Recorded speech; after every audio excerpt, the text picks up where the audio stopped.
then we'll get started.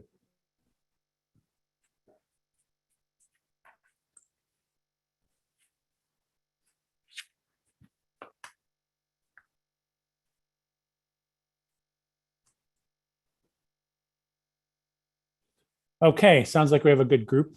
Not to repeat myself, but I'm Bill Hartung, Senior Research Fellow at the Quincy Institute, and I'm going to moderate this panel entitled How Much is Enough? Reining and Runaway Pentagon Spending, which is a bit of counter programming to what you're hearing from a lot of official Washington. The Quincy Institute is an action-oriented think tank, and our mission is to promote a world where peace is the norm and war is the exception. So we're aiming high. And if you want to know more about our work, you can go to quincyinst.org, hear about future panels, get on our mailing list, support those who are so interested. So to get going, today we're joined by three excellent panelists, and I'm going to introduce them in turn and then pose a few questions for members of the panel. And then in the second part, we'll get to audience Q&A. So let me start with Gordon Adams. He's a longtime analyst of military spending, a distinguished non-resident fellow at the Quincy Institute, professor emeritus at American University, and a former official at the White House Office of Management and Budget, directing national security related issues. He's the author of Iron Triangle, which is a seminal book on the workings of the military industrial complex, which had a great influence on me in my deciding to get into this line of work. We're also joined by Shaili Gupta Barnes, Policy Director of the Kairos Institute and the Poor People's Campaign. She's been a primary organizer for a march on Washington happening this Saturday.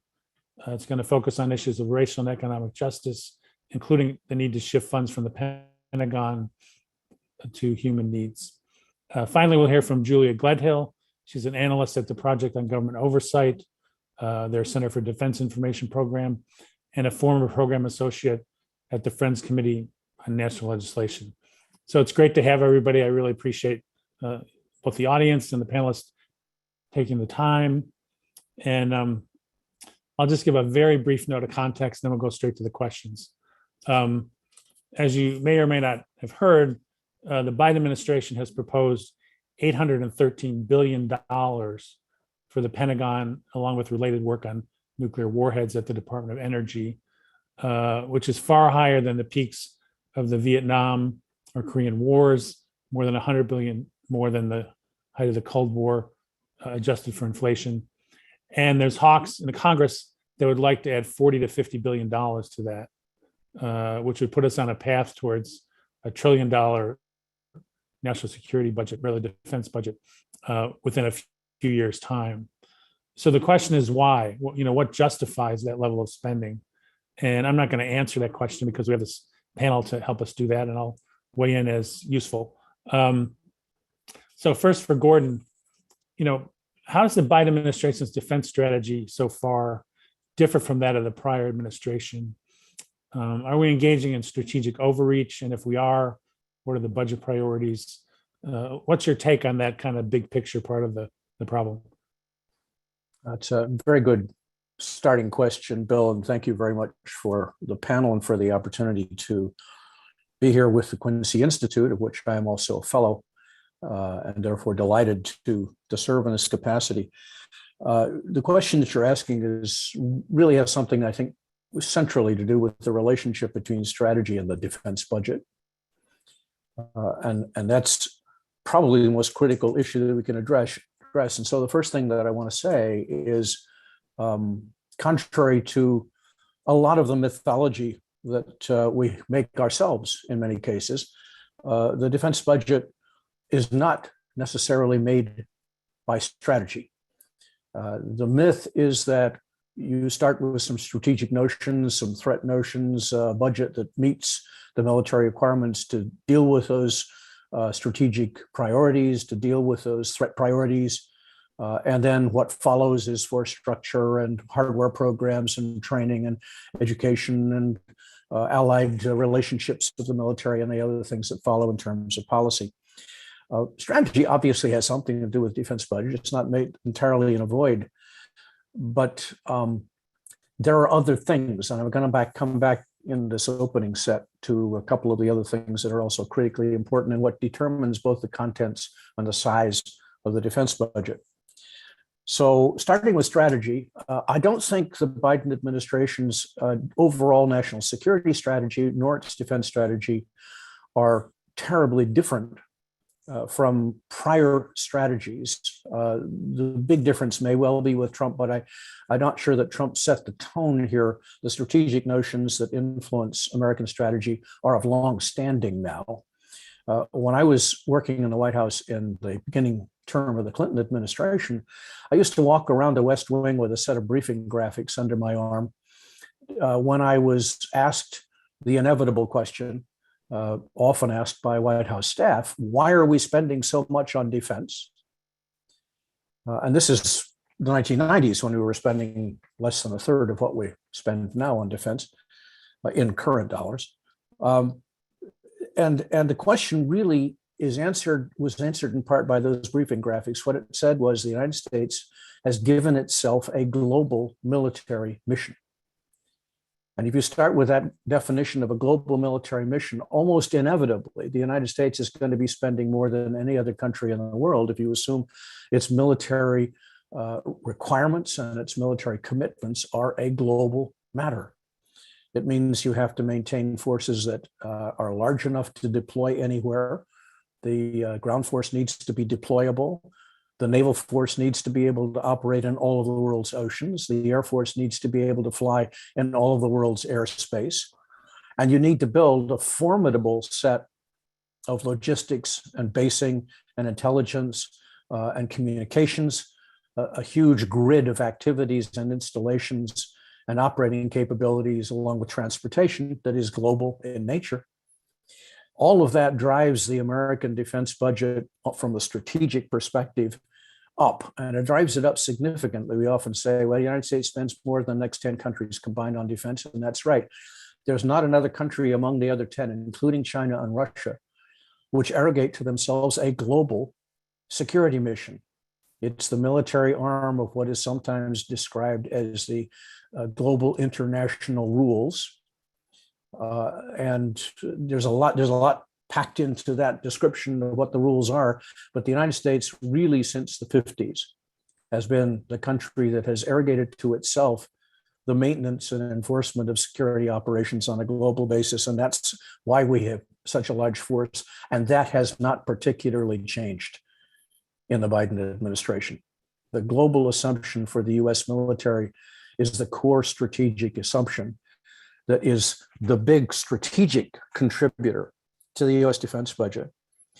But just very briefly, it's not the only thing that contributes. So we don't answer the question fully, how much is enough, without recognizing that there are two other major things that influence the size and contents of the defense budget. And I'm not going into them in detail.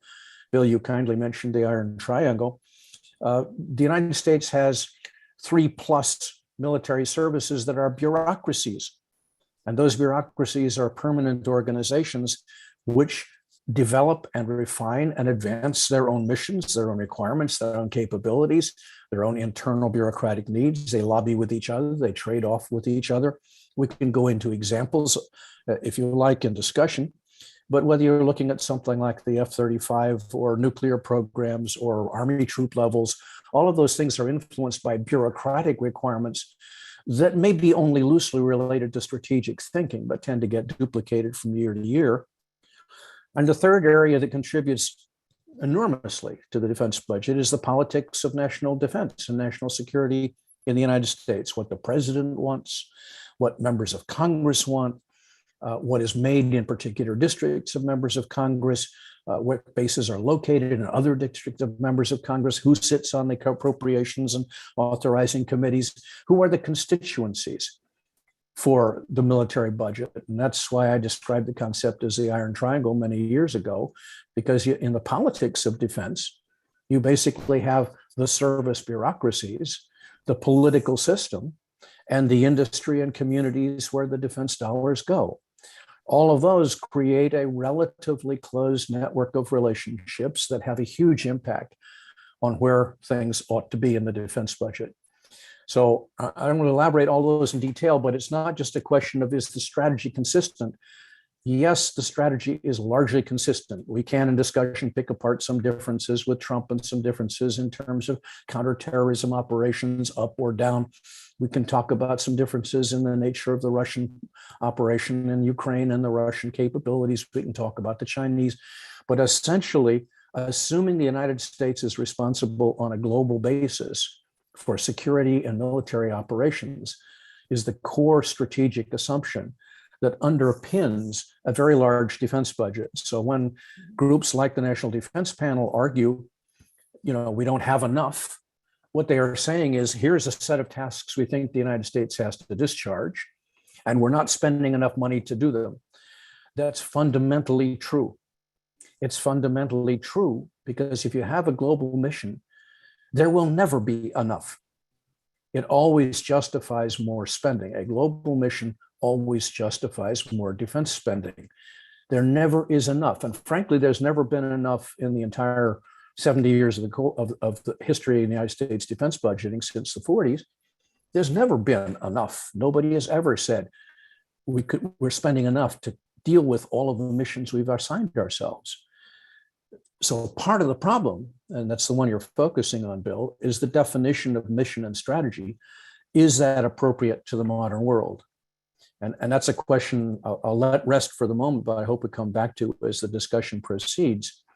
The other note I want to add is that it's really appropriate, I think, at this point in time to have the other participations on this panel, because the question of trade-offs is real. And the question of how you spend the money in a rapidly accelerating defense budget is real. And both of those are sensible and appropriate avenues of approach to dealing with the relationship between the defense budget and the rest of the federal budget. Great. Thanks a lot. I mean, I'm a firm believer that if you don't change the mission, you can't reduce the budget. So I do hope we'll get into that. Now for Shelley, one of the fundamental questions is, what are the most important security challenges? What makes people safe? A lot of those challenges are not military in nature, although our budget doesn't always reflect that. What do you and the Poor People's Campaign see as some of our greatest challenges, and what does that mean for our budget priorities? Thank you, Bill, the Quincy Institute, for organizing this panel. For the Poor People's Campaign, just to start off with, we have always connected spending on military, war, foreign policy with domestic policy and priorities, because obviously these are deeply interrelated and entwined in our economy, our policies, and our everyday lives. Which means that this campaign is not just against poverty and systemic racism and climate crisis. It is against war, against the post 9/11 wars, against nuclear war, against economic sanctions that punish the poor, against a military budget that eats up all of our political will for other priorities, and that compels us as a society to respond to every crisis we face with violence. And so, to answer your question, I'm thinking about, we just had a congressional briefing yesterday, and we had two testifiers, Aaron Scott, who's a white transgender man who grew up in upstate New York in a poor rural community, and Kyle Bibby, a young Black man from New Jersey, who's been a Marine Corps veteran, served for 7 years in the infantry, an Afghanistan war veteran. And what they had in common was this: Aaron had lost his grandfather, Leland Scott, who was also a veteran, to suicide. And Kyle talked about how the pain of these veteran suicides, 22 a day, doesn't happen out of thin air. It happens out of the wars that have been overfunded and underinterrogated, wars that devastate communities abroad, are poisoning our planet, and bring a whole lot of hell back home. And so, to be honest, actually, in every testimony we heard yesterday, between the Apache, whose lands are at risk of being completely destroyed, to mine copper for military weapons, to what's happening at our southern border, everyone in some ways talked about the cruel distortions and manipulations of a political and economic system that, as someone said, won't think twice about going to war, but has no sense of urgency around a crisis of healthcare or housing or democracy. So war remains very clearly, an enemy of the poor around the world and at home.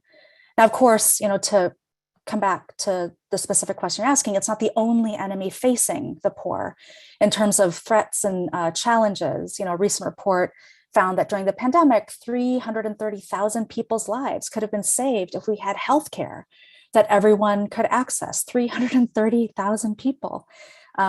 Likewise, hunger, housing, access to clean air and water, these basic needs are further and further out of reach for more and more people, which is a daily life and death crisis for at least 40% of this country.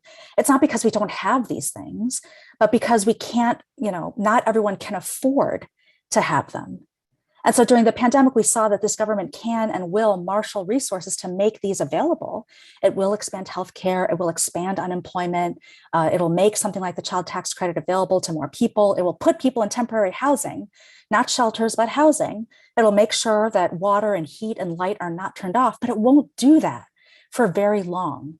And that is a problem, especially when the only thing we can see, and from what we just heard from Gordon, the only thing that we can see that has a permanent, ongoing, and even greater political will and greater resources is war, and therefore also prisons and policing, but not our basic needs. To know that there are solutions that out here that we all know can lift the load of poverty, but we choose not to, that is a grave moral, economic, and political crisis for this country and for everyone.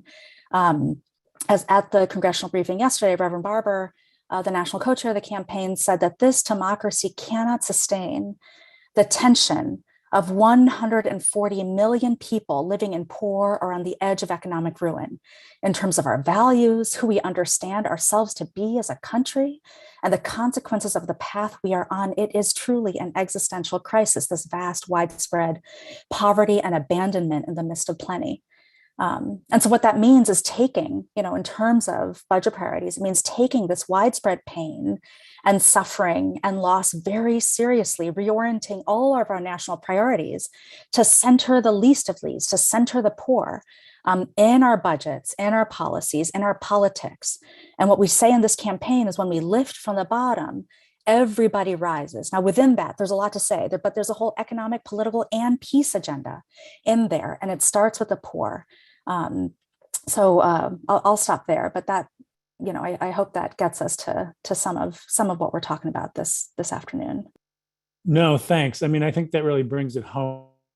I'm sometimes guilty of writing about kind of the statistics, but it's really about people and what happens to people and what we can do to lift them up. So I really appreciated your comments. Now, Julia, even if we can't adjust the strategy, put strategy aside, a flood of money like this opens opportunities for waste, fraud, and abuse on a large scale. What kind of things can be done to prevent that? Thanks, Bill, and to the Quincy Institute for hosting. Happy to be part of this conversation today. And I want to start off by saying that we at the Project of Government Oversight would love to see deep cuts to the Pentagon budget. It is no surprise to any of us that the Department of Defense has failed for 4 consecutive years now, a full comprehensive financial audit.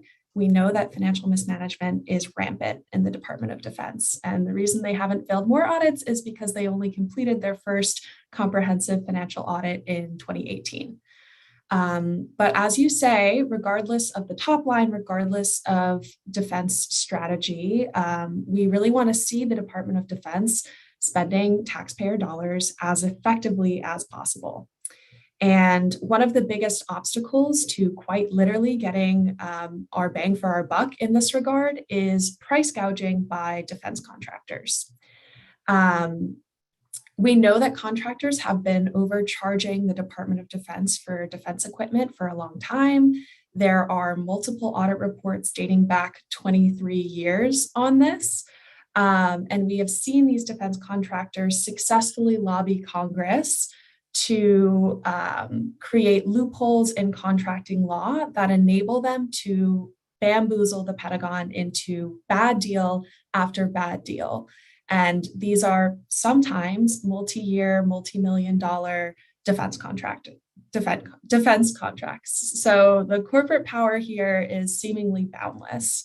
And one way that lawmakers can prevent price gouging is by closing these loopholes in contracting law. I'm going to name a couple. There are several, and then I'm going to kind of give a short state of play on sort of what's happening on the Hill in terms of contracting reform.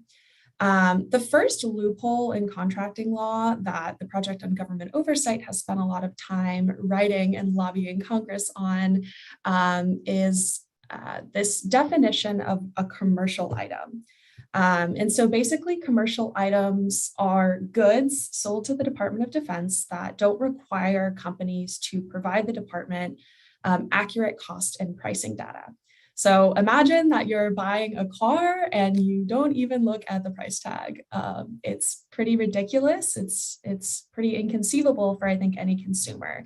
So when we think about the Department of Defense negotiating contracts with these mega contractors for, again, what can be multi-year, multi-million-dollar contracts, it makes zero sense for these companies not to provide the Pentagon this accurate cost and pricing data. But they get away with it because they are included in this definition of a commercial item. So they have successfully lobbied Congress over the course of many years to create this artificially inclusive definition so that they are not required to provide this data to the Pentagon, even though the goods they're selling are in no way, shape, or form sold to the general public, and therefore they are not actually commercial. And so lawmakers should really redefine commercial items to inhibit companies from getting these preferential commercial item contracts that don't require them to give the Pentagon the information they need to negotiate good deals. Another really significant loophole in the current law, or I guess weakness in the current law, is just the threshold for mandatory disclosure of this information in general. The threshold is $2 million. It's been upped several times since 1994. And we see companies by and large skating by just under that $2 million threshold to, again, avoid disclosing this critical cost and pricing info to the Department of Defense during the contract negotiation process. So these are just two ways that lawmakers can address loopholes in contracting law and really strengthen the DoD's ability to make better acquisition decisions.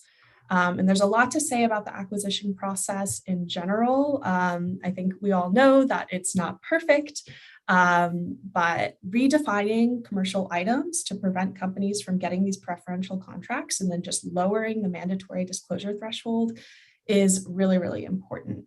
And one reason it is because, again, we've seen contractors overcharge for parts and defense equipment for at least 23 years.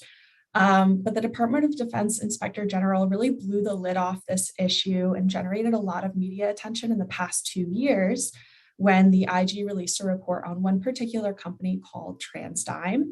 TransDigm is a spare parts supplier to the Department of Defense, and it is also a sole source provider. And so these issues of price gouging and defense contracting are exacerbated in the sole source environment. Sole source contractors are contractors with exclusive contracts with the Department of Defense. It is exactly what it sounds like. They are the only ones who produce a particular part, and they are able to price gouge pretty effectively for that reason. TransDigm, again, a spare parts supplier for the DoD, made nearly $21 million in excess profits in the span of 2.5 years, selling only 105 spare parts. Auditors also found that in one instance, TransDigm charged nearly 4,000% above the fair and reasonable price for one undisclosed part. So this is just very clear evidence that the DoD really has a lot of work to do to improve its buying practices and to just be a smarter purchaser, and really can strengthen our acquisition process by just addressing the rampant price gouging on part of these mega contractors. And so there is some momentum on the Hill on this particular issue. Last week, Senator Warren and Representative Garamendi introduced bicameral legislation called the Stop Price Gouging the Military Act, which would really strengthen acquisition laws and contractor disclosure requirements to prevent future overcharges. There are also a few provisions that appear to make it harder for subcontractors to get this commercial item designation. In the House version of the NDAA, which the House Armed Services Committee is marking up next week. So we do have some legislative text and proposals to organize around. But I will close out by saying again that while the Project on Government Oversight would love to see deep cuts to the Pentagon budget, regardless of the top line, we do want to promote smarter buying practices in the Department of Defense by encouraging lawmakers to close these loopholes in contracting regulation and prevent overcharging by these companies. Thanks. So my lesson here is I should become a parts supplier to the Pentagon before the loopholes get closed. So in terms of reductions, I should have mentioned that while there's members falling all over each other to increase the Pentagon budget, there is an important group that's calling for cuts. Representative Barbara Lee and Mark Pocan have introduced a bill that would cut $100 billion a year from the Pentagon. They reference a CBO report, Congressional Budget Office, that has 3 scenarios for how you would do that. They all kind of revolve around reducing the size of the force and adjusting the mission. So it's relevant to what we discussed before. So Gordon, the kind of the big, concept that's been put forward, or perhaps 2 for justifying these increases. One is the Russian invasion of Ukraine. The other is the rise of China. We could have many seminars about that, but what is your take on how those problems are being approached? I think you might be muted.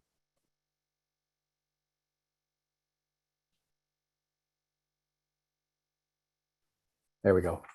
Russia and China are 2 rather different problems in global affairs, and they tend to get lumped together as a sort of a macro global power struggle between Russia and China on one side and the United States on the other. They're in fact 2 very different countries with posing very different problems. So first thing is they're different countries and different problems. Russia is a relatively small power economically, has one important asset, which we're seeing have an impact right now in the world, and that's oil, petroleum products. But aside from that, the Russian economy is actually very weak. The Russian military is actually fairly small. It's not as capable as the Ukraine battle is demonstrating as we thought it would be. And what's the argument is over Russian intentions. Is Putin Hitler? Do the Russians intend to take over Europe? Is Ukraine just the first bite? And there is a whole line of argument in that direction. It's not my view, although I have absolutely no support whatever personally for what Putin is doing. It's atrocious, and I think by and large, in response to that, what the Biden administration has been doing is actually a pretty decent policy. It has unified the NATO alliance. It has provided the Ukrainians with military equipment. And there is precious little evidence that the Russians are either interested in or capable of expanding that conflict. They've actually pulled back into the Donbass region. So I would say effectively from the military perspective, Russia is not a world-conquering country. And the United States has deterrent with respect to Moscow. And that's clearly reflected in the fact that Putin is not seeking to expand the challenge on a military basis, because the risks to Putin are enormous in doing so, and the risks to global stability are enormous. And Putin, even being who he is clearly deterred from something beyond what he's doing in Ukraine. But I think the policy is about right, but it treats Russia as what Russia really is, not as what we imagine Russia to be. So though Xi and Putin have had meetings and talked about their coordination of policy, the Chinese are being very, very careful with respect to Ukraine. They have not endorsed everything that Putin has done. They've stepped back from it because, quite frankly, in a realist's world, and I am a realist, China is not Russia. And Chinese interests and policies are going to suit what the Chinese leadership, Xi in particular, thinks are in the best interests of China, not in the best interests of Russia. So as history has shown in the China-Russia relationship, sometimes they are partners, sometimes they are at odds, sometimes they don't pay much attention to what each other is doing in the international arena. So China poses its own kind of dilemma. What we have in China, inevitably, and it comes back to your question, Bill, what we have in China is a rising power, a rising great power. That is a reality. And as much as we once speculated about Chinese going democratic because of middle classes emerging, or that China is an imperial power seeking to take over the world, there's a bunch of messages and rhetoric out there about what China is doing.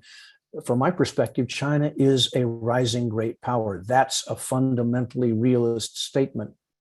And in a realist universe, every country has to figure out how to adjust to a rising power. Here, the American policy is, I think, significantly, at least more coherent than the previous administration's policy, but not terribly different from what prior administrations have done. There is a tendency in the United States administration today to demonize Xi, to demonize the Chinese, to render them an obdurate adversary, in the kind of rhetoric and mirroring that went on in the Cold War too. So, for example, the Chinese interfere with flights by non-Chinese jets going close to the Chinese coast. The Chinese come close to the Taiwanese air defense zone. The Chinese object or sail close to ships going through the straits. From the perspective of the Chinese, the United States is sending repeated assistance to Taiwan. It's sending ships through the straits.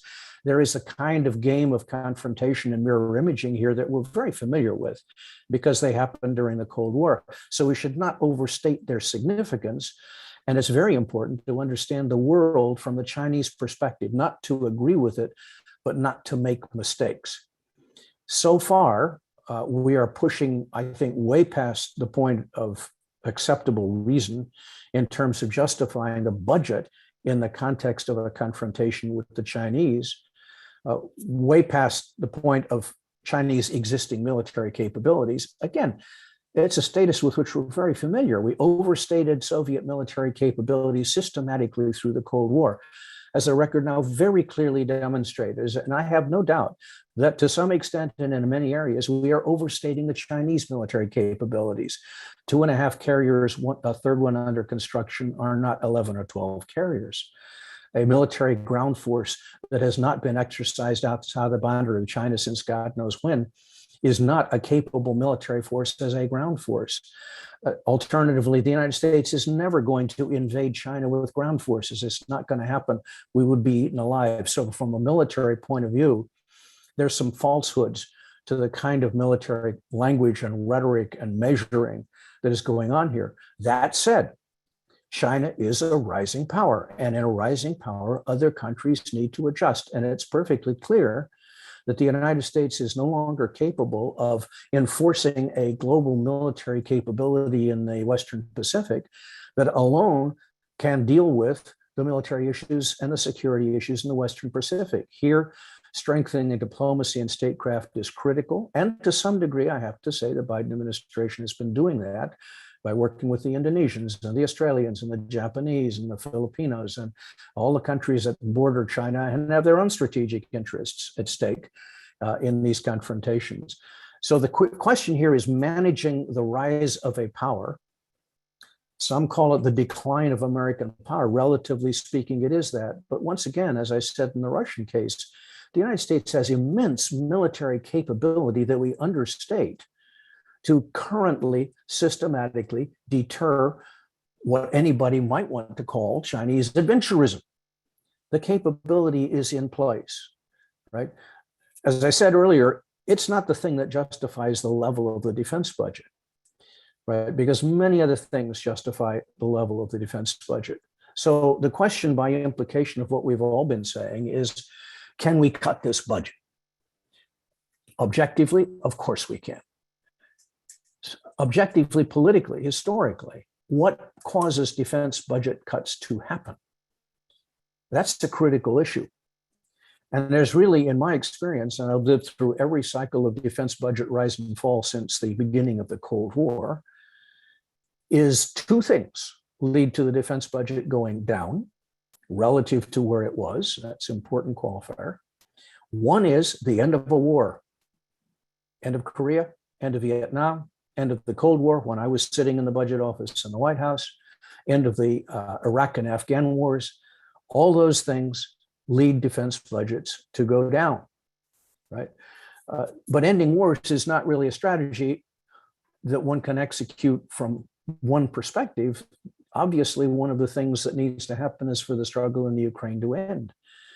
But that's going to be complicated and lengthy.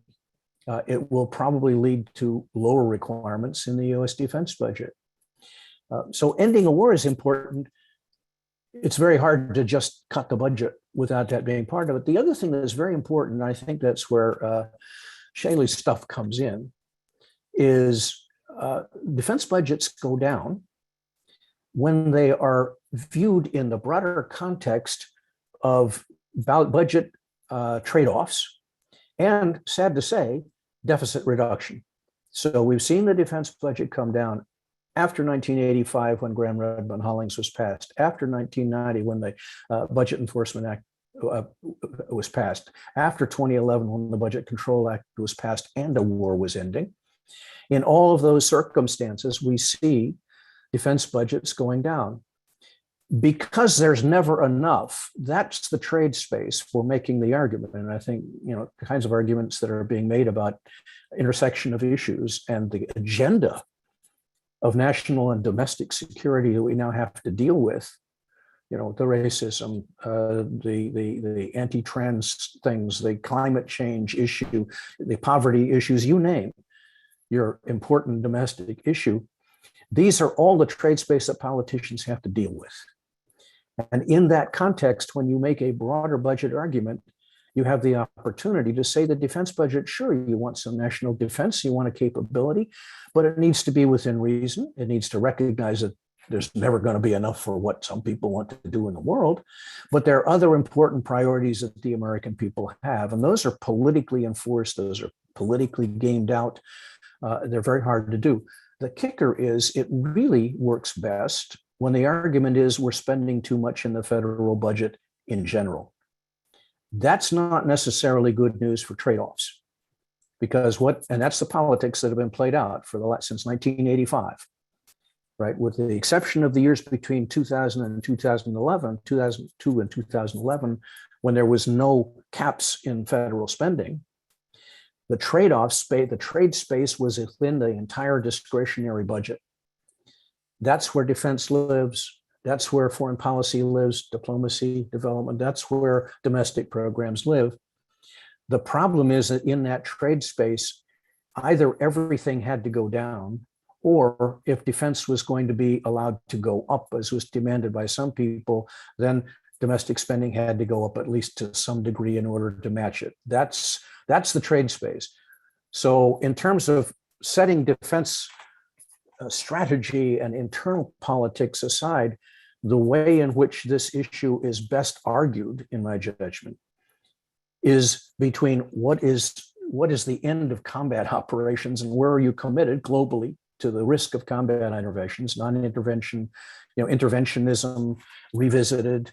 Just take AFRICOM and the eastern tip of Africa and the Sahel for an example.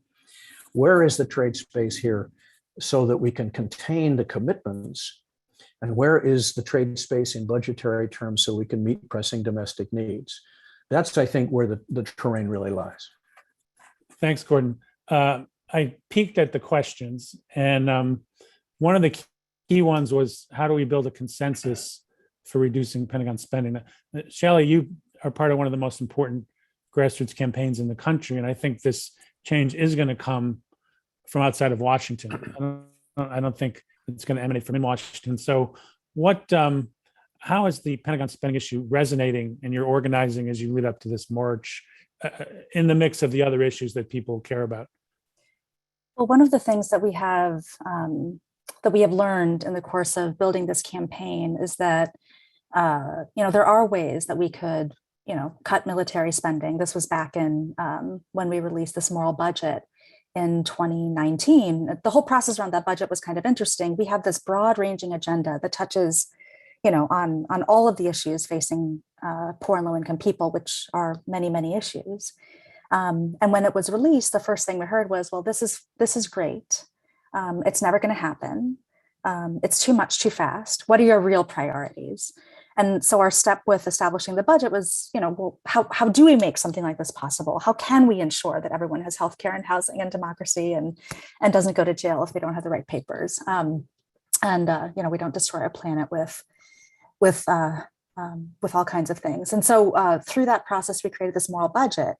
And what we found was, at the time we could possibly cut up to $350 billion, which was, I think, close to 50% of the military budget at the time, by, closing a good number of our bases, cutting unnecessary weapons, dismantling nuclear weapons, converting the military health system into a universal health system. Cutting overhead, and I think many of the things that Julia mentioned as well, all of those things can actually reduce that spending. We also realize that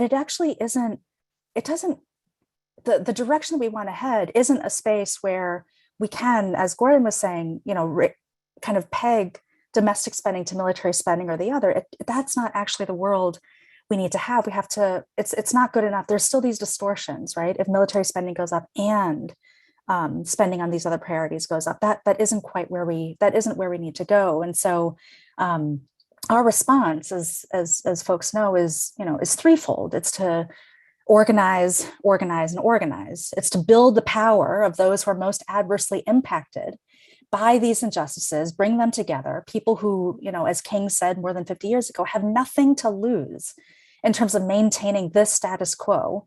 And if we could get them to take action together, if we can organize them, they would be a new and unsettling force that could shake us out of this national complacency and turn this country around. This is what King was doing in 1968, right? It wasn't just that this relationship between racism, militarism, and economic exploitation was correct in theory. It was an organizing approach to bring the major movements of those times around civil rights, farm workers, welfare rights, the peace movements together, because that was the only way to actually address those interlocking injustices. And so 50 years later, we don't necessarily have the kinds of movements, the kind of strength of movements that we did in the 1960s, but we have a lot of fights. And as someone, a fast food worker said back in 2018, people's backs are against the wall. They have no choice but to push. And so, yes, cutting this military spending resonates very much, especially when we can put it alongside everything else. And, among these new fights, we can connect low-wage worker organizing, one of the most dynamic breakthroughs to happen recently in labor organizing. Homeless unions are cropping up all over the country. The anti-racist organizing that brought out this, global solidarity around police violence, around climate and pollution. Of course, the fights for democracy, whether it's the right to protest, the rights to vote, to have a meaningful and legitimate say in the decisions, including the budget decisions that affect our all of our lives. In some ways, they do all converge on democracy, on being able to determine what we do with the wealth, resources, and capacity of this nation, who gets to benefit from that. And these are decisions that affect many, many people. And so in just a couple of days, we're bringing all of that together in DC for this mass poor people's and low-wage workers assembly and March on Washington, and to the polls. The to the polls part is very important because our fight, as we say, it's in the courts, it's in the legislatures, it's in the streets, and it's at the polls. Poor and low-income people account for a third of the votes in 2020. That they're not all voting together, right? But if there was an agenda that could bring Black, white, brown, Native, Asian people, everyone across race, poor people together, there's this untapped political potential in these tens of millions of people to shift our politics and our priorities. And so, this is the direction we're heading. And again, I think we've seen in our work that we've seen the potential to bring these diverse people together around a moral agenda that centers the poor. And I think that's what we need to really turn things around. June is just a step forward towards building that kind of political power. Thanks. I think, when you work inside Washington, it seems like such a slog to move the Congress. And I think, this is where the hope is in mobilizing people on behalf of their needs and the needs of the country. And then you might see a more sympathetic Congress. Now, there's a question I know Julia would like to address, which is someone asked, okay, great. So, but, if you're going to reform the Pentagon budget, what would you invest in? What would you reduce? What would you eliminate? Julie, do you have some thoughts on that? I do. Thank you for giving me the opportunity to answer this question. The Project on Government Oversight, again, does not think that the Department of Defense should be rewarded for 4 years of consecutive audit failures with more money. We do not think that that promotes fiscal discipline, but we are also a watchdog group, and we focus a lot on the acquisition process and particular weapon systems that, need improvement or even elimination. And so I really wanted to answer this question because there are a number of programs that I am keeping my eye on at POGO this year in the annual defense policy build process. And given that I've been talking about contracting reform in general, I'm going to stick to acquisition and talk about another really big issue in the weapon acquisition process, which is something that we call concurrency. Concurrency is when the Department of Defense develops and produces a weapon at the same time. Imagine baking a cake by throwing your dry ingredients into a pan that's already in the oven. That is what concurrency is in the weapon acquisition process. It makes no sense. It is a waste of time and resources. And so two of the programs I wanted to highlight as areas that the DoD can actually cut back on funding are two of our most notorious acquisition disasters, I think, in Pentagon history. The first being the F-35. I think most people know what the F-35 is. It's a fighter aircraft, and it is the most expensive Pentagon program ever. And the Biden administration proposed cutting the program by about 35% in fiscal year 2023. It's one of the highlights of the Biden's budget request to Congress this year. And we are fighting at POGO to maintain that cut to the F-35 program. It is a huge waste of money. And it has experienced incredible cost overruns and schedule delays over the course of its lifetime at the Pentagon. And so we're very supportive of maintaining that cut. The services were expected to request about 94 new F-35s in their budget proposal, but it ended up just being 61. So again, that's a 35% cut. Exciting news, and hopefully we can, encourage lawmakers to maintain that cut in this defense policy process this year in the National Defense Authorization Act. The second acquisition disaster I wanted to touch on as an area that the Pentagon can actually cut back is the Littoral Combat Ship Program. Think of the Littoral Combat Ship as the F-35 of the sea. It is yet another multi-use piece of equipment, just like the F-35, except it's a ship that isn't particularly good at any of its uses. So that's kind of a big problem, along with the fact that the Department of Defense has produced it before the design was complete and thorough testing was done. So again, coming back to this issue of concurrency, it is the issue with the F-35 and the Littoral Combat Ship Program. We shouldn't be allocating resources toward major defense acquisition programs before the design is completed and thorough testing is done. Yet we do it all the time. And so this is another area in the acquisition space that lawmakers can intervene and save a lot of taxpayer dollars instead of spending them on these fantastically expensive and underwhelming acquisition programs. The Littoral Combat Ship Program is really just a reflection of the Navy's penchant for buying new ships rather than taking care of and upgrading those already in their fleet. So again, to answer your question, the Littoral Combat Ship and the F-35 programs should be reduced if not cut. And I want to kind of finish this off by highlighting a program that we actually think should be maintained. And we should actually increase funding for maintenance, which is the A-10 Warthog. And the A-10 is really the US military's only aircraft suitable to provide close air support. It is the best combat proven, most effective close air support aircraft in our inventory. And every single year, funding for the A-10 comes very close to drying up. And the problem with that is that we don't have an adequate replacement. We see lawmakers just this week come out with a language in the NDAA saying that they were going to cut back on the A-10 program and replace it with the F-16. This is a bad idea. The House Armed Services Committee should not move this forward to the floor next week when they mark up the NDAA.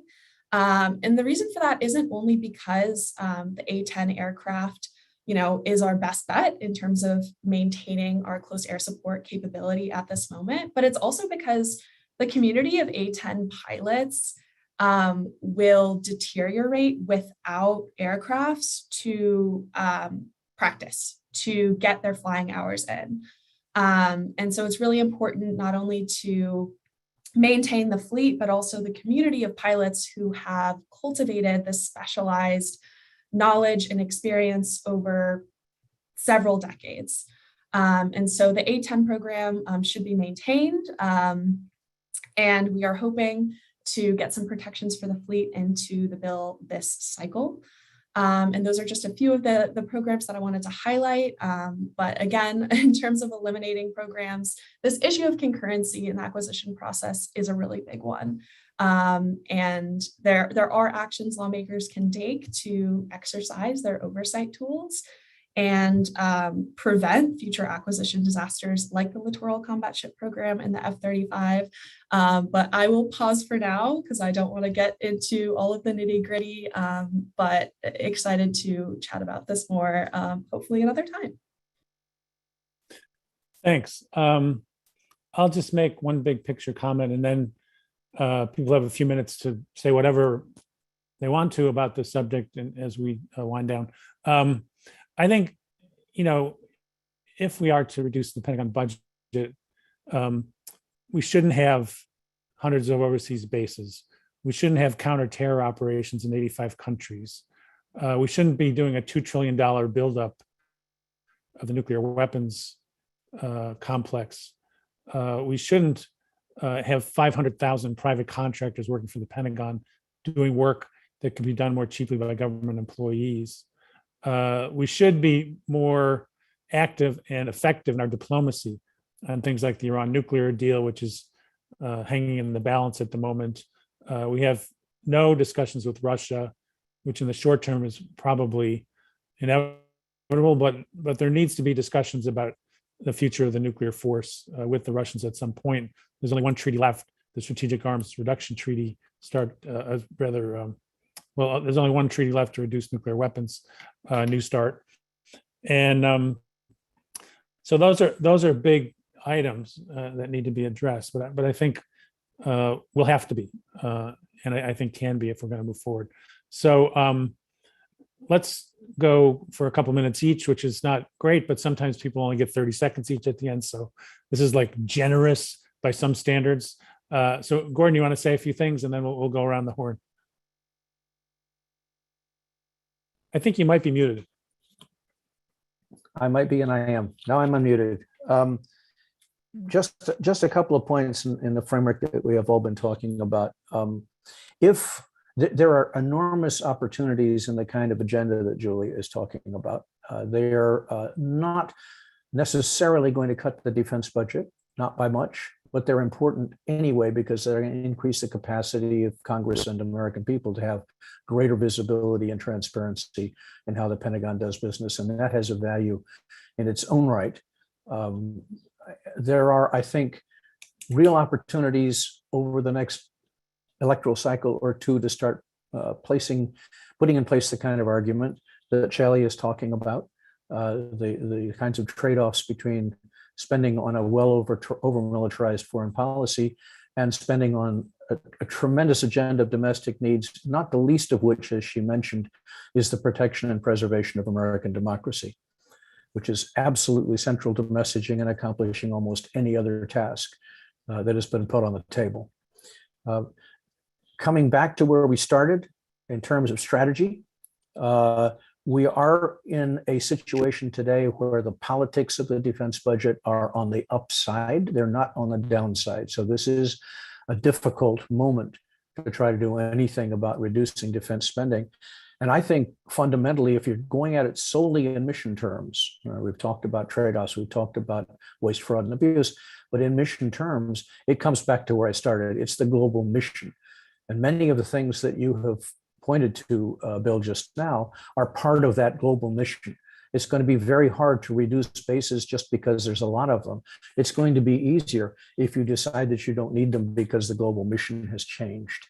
So part of the problem for us here, and part of the argument that needs to be developed, is what is the politics of restraint? I mean, one of the reasons that I'm a fellow of the Quincy Institute is because it has the hope of promising the promise of developing an articulate view of what restraint means in the way the United States engages internationally.